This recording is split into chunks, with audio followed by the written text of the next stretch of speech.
You're listening to Good Morning Marlow on MarlowFM 97.5.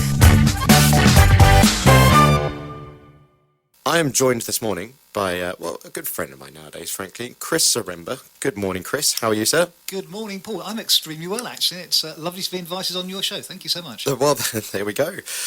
So, Chris, like myself and like everyone else I seem to be presenting this show with, is a personal trainer. There's a lot of personal trainers out there now, isn't there? It's a busy market. It is a busy market, and I think most personal trainers have to find a way to differentiate themselves from the masses. There's got to be a way that you have a unique feature about you as a personal trainer. Now, for you, I think it's kind of the martial arts type aspect of what you do. Would you agree with that? Yeah, I mean, we just had a quick discussion. Like I said, I stay in, like the words I just used with you, I stay in my lane with fitness. Yeah, and I think it's really important that you exactly. find and I stay in my lane as well. I don't do martial arts. As soon as I kicked anything anywhere above my waist height, I'll fall over backwards and injure my back. Well, so do I nowadays, frankly. So my particular speciality is working with people who are over 50 in my age group. It's what I call the better half century of life. You learn stuff in the first 50 years, but then from 50 onwards, you actually employ what you've learned. You use what you've learned to make your life better. Because when you're 50 onwards, you can slow down a bit. You can start enjoying life. You know, maybe the kids are beginning to think about leaving home if you've got kids. Maybe you're beginning to half think about retiring and start enjoying your life and not having to fight to make the money to pay the mortgage or the rent or what have you. So it becomes the better half century of life. And one of the best things about the better half century of life is you can enjoy it a great deal if you're fit and doing it. If you're perhaps overweight, if you're underfit, then you're not set up well to enjoy that second half century of life. But if you manage to do some work so that you are at the age of 50 or you started a program at that stage to make yourself fit or fitter than you were, and perhaps lose a few pounds of excess body fat as well, then that's going to set you up to have a fantastic 50s, 60s, 70s, and perhaps beyond as well. Yeah, absolutely. And I think I've had a range of, I don't want to say older clients, but clients who are no longer in their 20s, I should probably say. And what I normally say to those guys, it's all about mobilization, it's about movement, it's about just keeping that body moving, but also learning how to be strong in different positions, because as you say, it's quality of everyday life. It's no longer about trying to win a world championship so much, although you can have that goal if you wish to. But it's really about how does my life become not so difficult, getting up off the sofa, going up another stairs, going out for a walk, getting up, sitting down, maybe going for enjoying being active as you get a bit older as well. Yeah, natural life doesn't actually help really, because unless you do something to really assist your mobility, assist your coordination, balance, and your strength, and your fat loss as well, then the human body naturally does deteriorate with age. It starts from around about the age of 35 onwards and accelerates, 50 and beyond. It's a condition called sarcopenia, which is the gradual loss of muscle mass as we get older. Now, you can actually fight that, but fighting is a horrible word. I know it's a word you use a lot in your business, but it's a horrible word for the average sort of 50-plus-year-olds. You don't fight sarcopenia. You have a look at it and you just say, how can I work around this sarcopenia? How can I get it to work a bit less in the way it wants to work and start making my own life a lot fitter as well? So I focus on people getting strength. I help them lose body fat. I help them improve their balance, their coordination, their mobility, their flexibility. All these things are things you need when you get old. And one of the things that people say to me is, I don't really need to get strong. I don't want to be a bodybuilder. I don't want to win fitness competitions like you have, Chris. I put in brackets. I don't need to be strong. It's not looking. I don't want to be a weight trainer or anything. And the answer is, well, the opposite of becoming stronger as you get older is becoming frailer. Becoming more frail is the default position. If you don't start thinking about doing some strength training, even if you've never been into a gym in your life, you wouldn't even know the difference between a dumbbell and a barbell. And I'm still working on that one. If you don't know that, then that's not a problem at all. And that's exactly the position of most of my 50-plus age group clients, because as you get older, the idea of becoming frail is really the default position. That's what sarcopenia will lead you to. And why do you need strength? Well, when you're a bit older, you're hopefully going to go travelling somewhere, and you want to do things like do things that require a little bit of strength. Like you want to put that case in the overhead locker on the plane, don't you? Yep. You probably should have checked it in, to be honest. It was a bit too heavy. But anyway. Always the way. Save some money. Yeah, absolutely. So you want to put that case in the overhead locker. Well, it actually requires strength to put it out there. You need to have chest and tricep muscles to put it in. Yep. and you need back and bicep muscles to pull it out afterwards.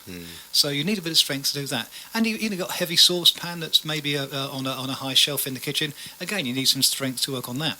My wife's gran, she had no upper body strength at all when she died. But when she was about 85, she fell over and she was actually on the floor for 14 hours before somebody called round because she didn't have the strength in her arms to push herself up. So you need a little bit of upper body strength in terms of triceps, in terms of chest, again a bit of shoulder activity in there as well, to help push herself up to keep herself mobile.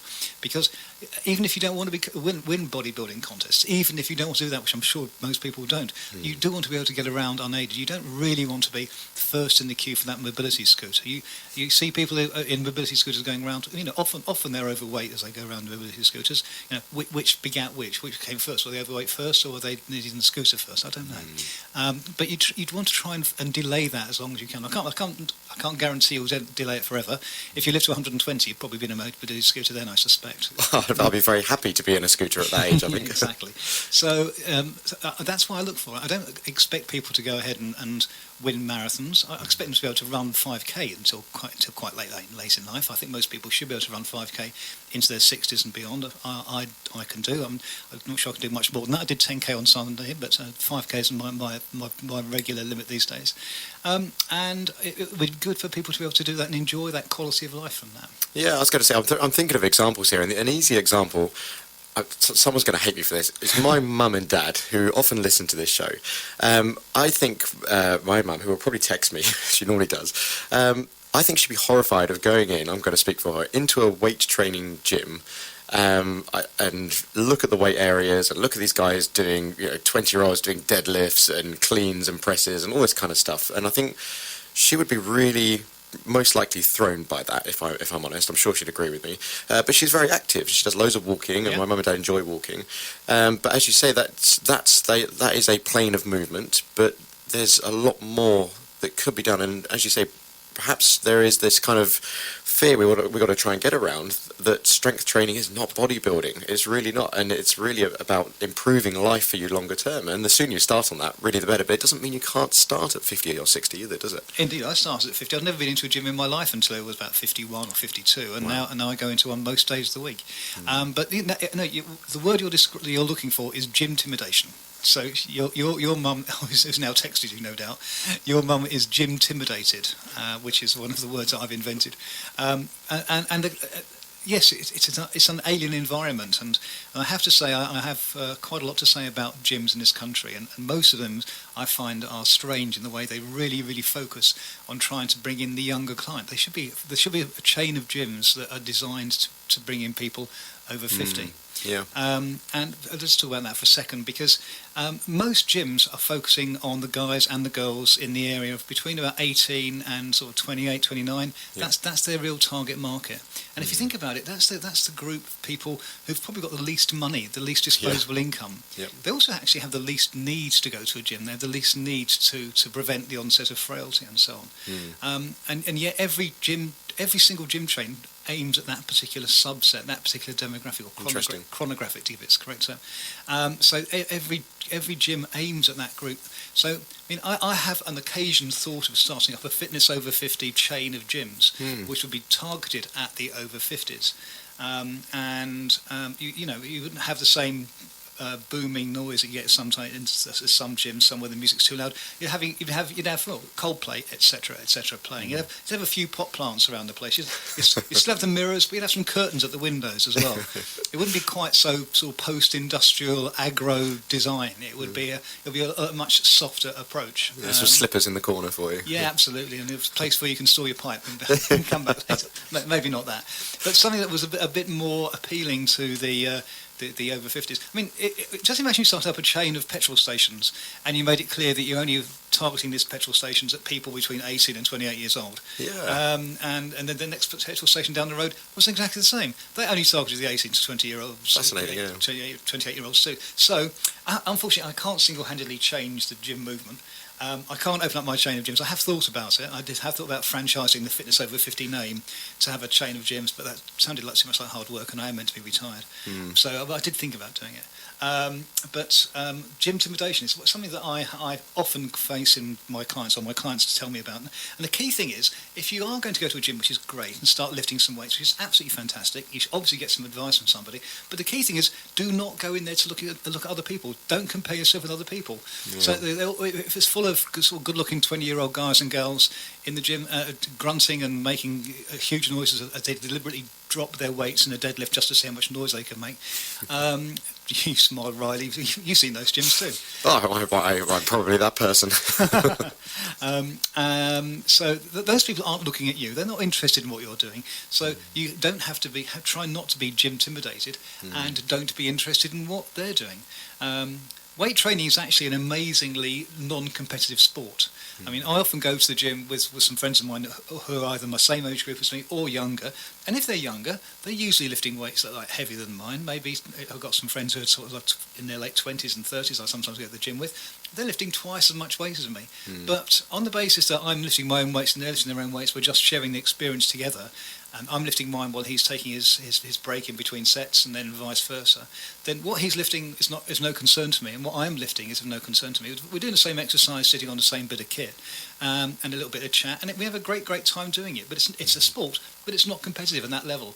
So when you go to a gym, do not compare yourself with other people. You're there for yourself. And if you've not been before, get the advice of a good personal trainer. Well, that's it. I mean, it's ultimately hard to not compare. I mean, we all know you go to the bathroom and you compare every now and again as a man, don't you? So it's hard. Well, we'll stop that thought there. But it's hard not to compare. But ultimately, it's hard not to. I understand the intimidation factor, as my mother, who is texting me now. But I can understand walking in and seeing a group of people half your age looking like they know what they're doing when you're fearful of not knowing what you're doing. But that's where it comes to go with someone who does know what they're doing to guide you through it, isn't it? I mean, if you walked in with no plan, no idea, and you're just going to turn around the minute you see the dumbbell rack, you need not. I'm not going to say you need a personal trainer, but you definitely would be guided by someone who knows what they're doing is the way through Absolutely, get somebody who knows what they're doing. Or failing that, you can always use the information that's in my book. Well, I was going to say we will come on to that. So I thought we'd play one more track and then come to that. But obviously your book is I have your book in front of me here. So this is Fat to Fit at 50. There's a lot of F's in there for a live radio show. Well, there's too many F's, frankly. I'm going to get it wrong. I need to be careful. Fat to Fit at 50, which is your new book, which is out and available now. So I mean, I'm kind of looking through this. I'm excited to read all of it. We've skimmed through it this morning a little bit, haven't we? So Chris, you've obviously had your own journey that you and I have spoken about every now and again, but you didn't even enter a gym until you were 51. About 51, yeah. 51, I think, was when I first decided that I needed to go to a gym and to try and lose some weight. And there was a specific reason behind that, of course. Yeah, the reason was that I was terrible in terms of my fitness life up until the age of 50. I had a great time. I was going to the pub all the time. The local fish and chip shops were doing great sales to me, and the burger bars. They're all earning an absolute fortune out of me in terms of the stuff I was doing. But I didn't do anything about fitness until I was over 50. And I think it probably goes back to my really, really early days because I'm an only child, or was an only child, so I didn't have to be competitive to fight over toys in our house. I mean, we didn't have many toys, we weren't a rich family at all. But what we had was all mine, so I didn't have to be competitive for it. And I didn't really have to get into any kind of competitive thing until I started getting into sport at school, and I was just rubbish at it, basically. I was totally rubbish at sport, and I still am, by the way. There's some anecdotes in the book about the fact that how rubbish my life in sport was, and I never really coped with the mental pressure of being in a team. The peer pressure of team and letting the team down is something that I've found difficult to manage my entire life, and especially at school and in teenage years, such that the only sport I've ever played that I haven't been absolutely totally rubbish at is squash. Squash, of course, is not a team sport. So I've never played team sport yet. At one stage I remember a school day when I was we were playing rugby, and as they used to do in those days, back in the late 1960s, early 70s, when you played against other people in the school, there was two team captains who were usually the best people in your year for playing the sport, and they would then pick alternately from the rest of the pool of pupils to who was going to be on their particular team.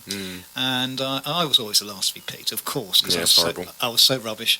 And I do remember one particular day where one of the captains, there was an odd number of players, and so as I was kind of strolling over to the team that I was going to by default be, because nobody was going to pick me, the captain shouted at the games master, said, Sir, can I have Saremba? We had him last week. Just great for self-esteem when you're 13 years old. Terrible. So I've always been rubbish at sport, and however, when I got to about 17 or 18, discovered pubs and drinking. Sorry, 18, and discovered drinking. Life sort of got much important to me, because by that stage I'd left school, hadn't gone to university then. I wasted a few years before going to university.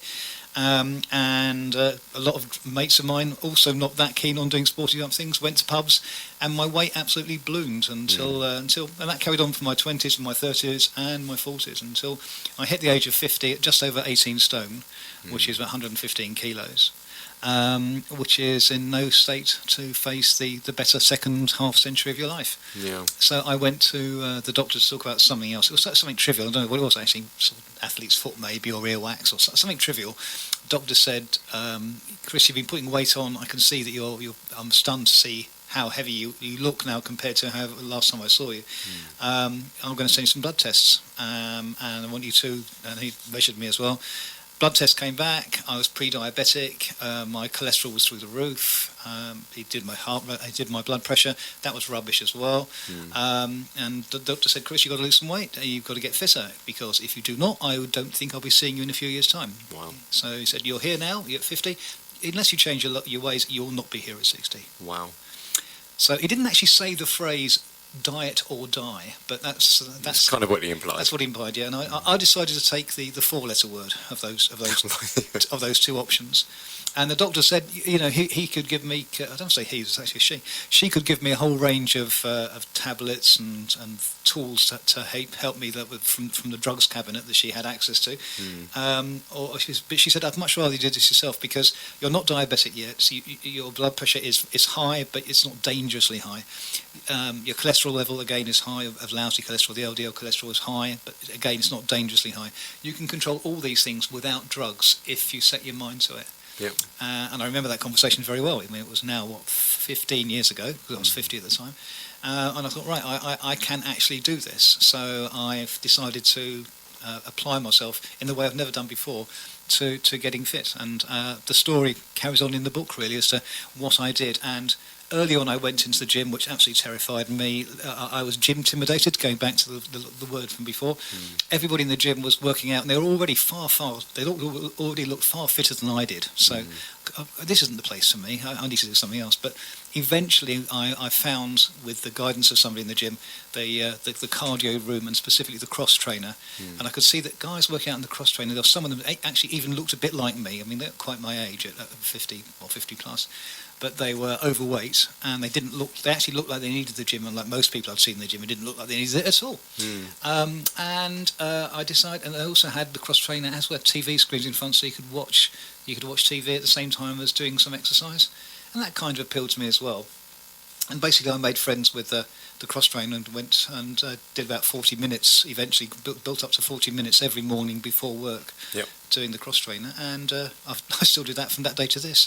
First thing in the morning, I either do 40 minutes on a cross trainer in the gym, or I go for a run or along the cycle ride. Usually a run or the cross trainer.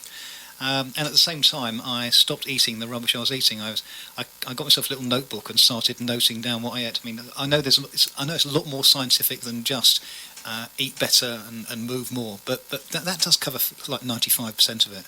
I mean, I was eating huge amounts. I mean, I was commuting up to London from near Epsom, where we lived at the time, and I worked out that on a typical day I would eat probably somewhere between 4 and 6 Mars bar equivalents. So it wouldn't always be Mars bars. Could be a Topic or a Kit Kat or something like that. But I would every time I went past newsagents. I'd stop in and say, "Oh yeah, I think I'll grab a. What do I feel like? I feel like a mint aero today."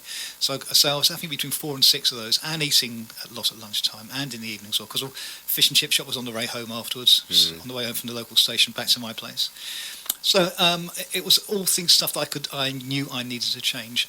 It wasn't easy, but I had that doctor's warning ringing in my ears. The fact that I would unlikely to see the 60th year. I'd also recently got married as well, and my wife was a sports mad fanatic. She loves sports in the way that I never did, but she really wanted me to be around for her later years as well. Yep. So that was a further reason to do it. So having done that and having got a lot fitter, then I eventually did become a kind of a gym junkie, basically. And between the ages of about 56 and 60, I used to actually enter fitness competitions, and in fact I am the current world holder of the world championship for fitness models for the over-50s. Amazing. I'm only the current holder because I haven't run the competition for the past few years, but I am actually the world champion fitness model and the world champion muscle model for the over 50s. Amazing. So yes, I don't expect many people to do that kind of thing as well. Certainly don't expect my personal training clients. Then I got around to retiring from my full-time job. I stopped commuting up to London. By that stage, I'd also discovered the weights room in the gym. I'd spoken to a very good personal trainer, a guy who lives in America now called Rob Riches. He's very famous in the PT world, and he told me that all this cross trainer was great, and it was fantastic for me losing weight. But he noticed that what I was doing was losing weight. I wasn't losing body fat. Yep. He noticed that if you do, as you well know, if you restrict the amount of food you eat and you do more exercise, then unless you do something more specific than that, you're likely to lose weight, and that weight's going to be losing muscle as well as losing fat. Absolutely. Losing body fat is what we want. You don't actually want to lose muscle as well. As we said before, as we get older, the natural process of sarcopenia gets rid of the muscle for you. So you actually need to fight that bit. So what you need to do is, as you get older, when you're doing the work in the gym and the food you choose to eat, in order to lose weight, you need to focus on adding the muscle back that you lose. Because as you lose weight, you can't actually say, "I only want to lose body fat." You can't tell the body, "Just fat, please. Leave the muscle where it is. I'm quite happy with that. Just fat." Nope. You can't do that. You kind of have to add the muscle back, and you add the muscle back by eating not just less food, but eating more sensibly, eating better quality food with a bit more higher percentage of protein in your diet, higher percentage of fibre and green veg in your diet, and so on. All the good stuff. You don't get to be over 50 without knowing what good stuff is to eat and what rubbish stuff is to eat. And as well as that, you need to do some weight training. So this is where the weight training comes in the gym. And it took me about 3 or maybe 4 years of being in the gym, losing all that weight, for me to suddenly realise that I'd become weak and frail. So, and weak and frail is not really what I wanted to be at sort of in my early 50s. So listening to the words that I got from Rob, he showed me how to put weights and putting a weight training plan together that would help me add back the muscle that I'd lost during this big weight loss phase. Yeah. Well, I was going to say I've only known you as Fit Chris, of course, and then we've had a quick flick through the book, and then there's the pictures in there of Fat Chris as well. Well, I don't like using such a word all the time, but I do all the time. But of previous Chris, right. I'm genuinely obviously amazed. It's a huge transformation, and your story, the first half of your story of hearing this health issue is obviously not a unique story. There's a lot of people out there with this situation. But I think the difference with you came around when you said to yourself, "I can do this." That's what it was. It was a switch that says, "I can do this." And you started writing it down, which is accountability, which is you writing your food down, which, as you say, is really easy to just add up what you're eating without even realizing you're adding it up.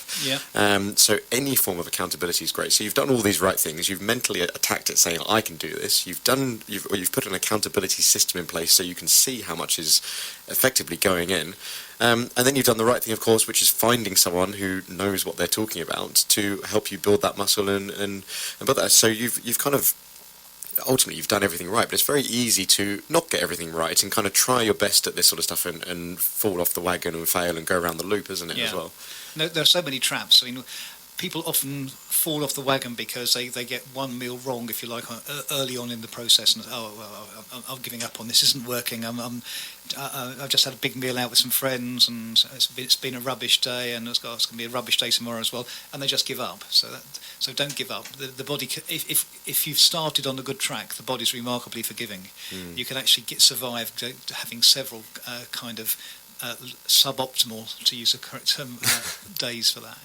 And the other thing is you've got to have reasonable expectations. The body hasn't put all that fat on in 1 week or 1 month or 3 months. It's not going to come off in 1 week or 1 month or Agreed. 3 months. So I often say to my personal training clients, because now I've taken my fitness fanaticism, if you like, into my profession now, my post-retirement profession of being a personal trainer. And I often say to my clients,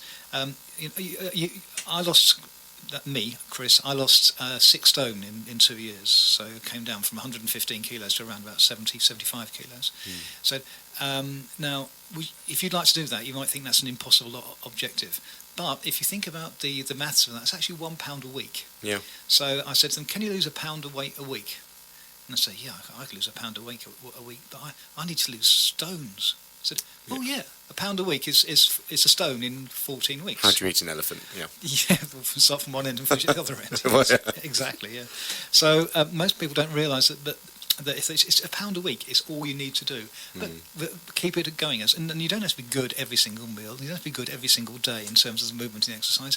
But, the more you are, and I'm not going to put a figure on, I'm not going to say 80-20. I'm just going to say the more successful you are eating better and moving a bit more and doing some weight training as well, yep. the more you are successful at doing that, then the more likely you are to achieve your goals in a realistic time frame. But if you do a pound a week, then you're away. Well, it's also to understand the progress is not measured on a graph that is in a perfect line of progress from start to finish. It's a wavy thing, isn't it? You achieve a little bit, you might fall back a little bit, you're going to achieve a little bit, you're going to fall back a little bit. It's not to set the expectation that every single day, week and month you're going to be hitting every single goal perfectly, unless your life allows you to really do that. But most people are going to achieve progress over the course of a year or so in a wavy line, aren't they? And I think some people get upset or get frustrated when it doesn't quite go in the exact line they want. But it's ultimately, if they understand that and can deal with that, then to measure that progress over a longer time as well. And one of the advantages I think I have as a personal trainer, as you said earlier on, stay in your lane as a personal trainer. And my lane is working with the over-50s, but it's also working with those people who are now what I was then. In other words, over fat and under fit. If they've got too much body fat, which is sometimes a term that people get upset with, but in which case I tend to say your BMI is too high. Yep. There's only 2 ways of correcting your BMI being too high. One is to lose weight, the other one is to add height. You're dangerously under height for your weight. So we can stretch you out a bit, but there's only so much we can do. Yeah, exactly, yeah. So I focus on those people who are now as I was then. In other words, too much body fat and too little body fit, if you like. Fantastic. And so I tend to do, and that means that when I'm teaching people or showing people in the gym what to do for their own personal training, I'm not teaching from a textbook, other than my own, if you like. No. I'm not teaching from something I've read somewhere else. I'm teaching from what I have done to me.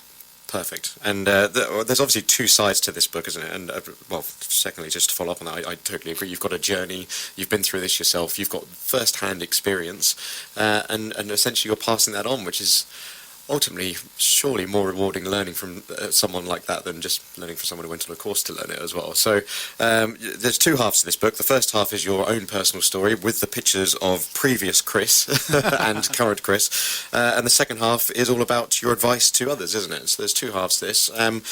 How do they find this book? How do they get hold of it? And other than coming into Marlow FM and getting a copy? It's available on Amazon, amazon.com, amazon.co.uk. If you type in fat to fit at 50, with my name, Chris Saremba. Chris, and then Saremba is Zaremba. It's also available in bookshops. No bookshop will actually have it in stock, but every bookshop should be able to order it for you. because it's done through Amazon and they print on demand. So there isn't actually a warehouse full of 1,000 of these books. It's only ever printed when somebody orders it, but Amazon prints it instantly when it's ordered, including a bookshop.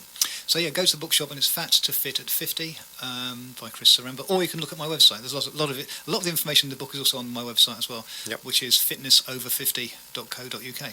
So I know you're on Instagram and Facebook and all kinds of stuff, aren't you? But if everyone just keeps on typing in Chris Saremba, unfortunately someone gave it this surname, didn't they? And it's not so easy to remember, but it's Zaremba. It's easy to remember, Christopher Saremba. Zaremba. So if they type that into Instagram or Facebook or something like that, they're going to find you. Or Google, yeah. A friend of mine typed in Chris Saremba into Google, and the first 1,000 things that came up were all me. Very, very embarrassingly. There can't be that many of you, I'm sure. So yeah, go and find Chris. He's obviously got this book available if you can't get to see him personally. And the other option, of course, is to come and spend some time with you personally as well, if you're someone in Chris's previous position in life, I guess. And I do personal training both locally, which is near Marlow, and in central London, and online. And of course, there's loads and loads of stuff in my book, and loads of stuff online on my website as well. Fantastic. We've got a few quotes at the end here. It's Appendix Z, Zaremba's quotes. So I'm not sure you have a copy there as well, don't you? So I do, just in case you were going to ask me a particular thing on a particular page. Well, I wasn't going to test you, but let's have some fun. So Zaremba's quotes, not Paul Busby's quotes. So if you're insulted, please don't complain to me nor Marlow FM. They can't be held accountable for Chris's thoughts. So number one, food is not a hug. That's one of my favourites. It is, yeah, because with the way life is today, there's such easy availability of food for everybody, in the way that there wasn't probably 50 years ago, and certainly 100 years ago. 100 years ago, people didn't have cupboards full of chocolate biscuits and stuff like that. Yeah. 50 years ago, probably rather less so. But food is easily available now, and the food that people turn to is usually the less healthful type of food. Yep.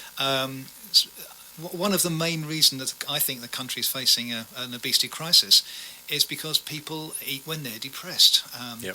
A boredom eating or depression eating is not what food's about. Food is about keeping you alive. Food is about enjoyment. If you're having a meal with your friends, if you're going out together, yes, have a great meal when you're going out. But food is not about trying to cheer you up. Well, because food is something. It's a bit like alcohol. It's a bit like drugs. It's a bit like smoking, and it's a bit like gambling. You get a short-term hit from it.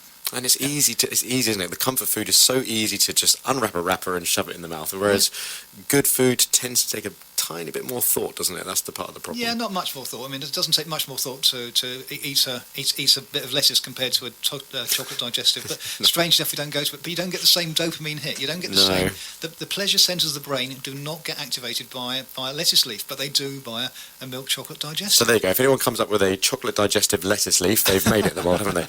So one or two more. I work out so I can go out. I like that. That's kind of what we previously talked about with movement, really, isn't it? Yeah, absolutely, because it's very important not to become a fitness-obsessed bore. So, in other words, I would never turn down an invitation to go out to dinner or to go out to the pub with some friends because of my fitness. I would never do that. I probably did, actually, in a month or two prior to my fitness competitions, when I wanted to be absolutely as fit as I could be, then I probably would have done that. But I don't do it now, and I wouldn't recommend it to anybody else. But no, don't become a fitness bore over it, and live life to the full. Absolutely. And let's pick one more. If there's something you really want to do, you'll find a way of doing it. But if there's something you really don't want to do, you'll find an excuse, won't you? Yeah, I smiled wryly at that one because I think mainly about holidays. I mean, when I go on holiday, I really want to keep my fitness levels up a little bit. So I will, if there's no gym at the hotel or wherever we're staying at, then I'll go for a run, or I'll do a few press-ups or a few sit-ups in the hotel bedroom. I'll do something, some exercise, because something is better than nothing. And as that quote says, if there's something you really want to do, you'll do it. So if fitness has become a habit for you, and if doing useful, healthy stuff for your body is good for you, you'll find a way of doing that wherever you are, whatever you are. If I'm going on a business trip up north in the olden days, then I would stop and go to a gym in London on my way there, for example. So I'll find a way of doing it. I'll pack my gym kit and find a gym on the way. And if there's something you really don't want to do, you find an excuse. Oh no, I'm going on holiday. I can't do any exercise. So I can't go for a run. So I'm going on holiday. Yeah. So That's a test. If you really want to do it, you'll find a way of doing it, whatever the circumstance. But if you really don't want to do it, you'll find an excuse. Absolutely. Chris, that's Fat to Fit at 50, which is all the Fs, which I managed to do, despite my hoarse voice this morning. So available from bookshelves, from Amazon, and they can find you, they can train with you online, there's all there's not an excuse, frankly. So Chris Saremba, thank you so much for coming in and sharing your story, and of course your book as well. Paul, thank you so much for inviting me onto your show. You're listening to Good Morning Marlow on Marlow FM 97.5.